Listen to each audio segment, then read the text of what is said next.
Beaucoup de personnes pensent que la confiance en soi est un talent naturel. Certaines personnes seraient nées confiantes et d'autres condamnées à douter toute leur vie. Mais le code de la confiance démontre que cette idée est fausse. Selon les recherches présentées dans ce livre, la confiance n'est pas un don.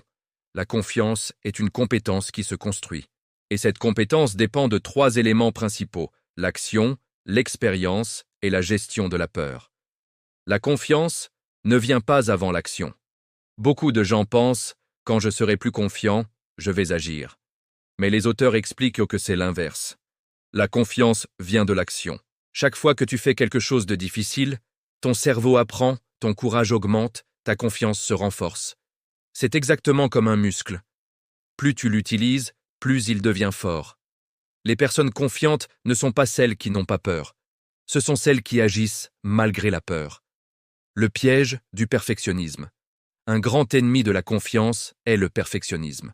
Beaucoup de personnes attendent que tout soit parfait avant d'agir. Mais ce moment n'arrive jamais. Le perfectionnisme crée la procrastination, la peur de l'échec, le doute constant. Les personnes confiantes adoptent une mentalité différente. Elles acceptent que l'erreur fait partie du processus. Elles avancent, apprennent et s'améliorent.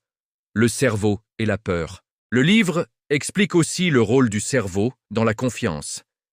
Lorsque nous faisons face à une situation nouvelle, le cerveau active un mécanisme de protection. C'est la peur.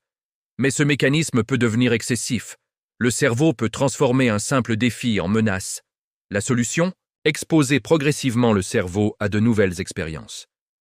Plus tu affrontes des situations difficiles, plus ton cerveau comprend que tu peux les gérer. L'importance de l'audace. Une idée centrale du livre est que la confiance vient souvent après avoir osé.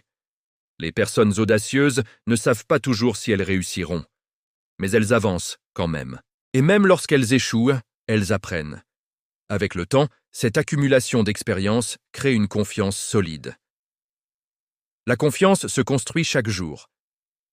Les auteurs expliquent que la confiance n'est pas un état permanent. Elle se construit avec des habitudes, sortir régulièrement de sa zone de confort, accepter l'échec comme un apprentissage, agir même lorsque tout n'est pas parfait, développer une mentalité de croissance. Chaque petite action courageuse renforce ton identité. Message central du livre. La confiance ne vient pas de la perfection, elle vient de l'action. Plus tu oses parler, essayer, créer, échouer, recommencer, plus ton cerveau apprend que tu es capable. Et petit à petit, cette capacité devient une conviction. La vraie confiance naît lorsque tu comprends une chose simple.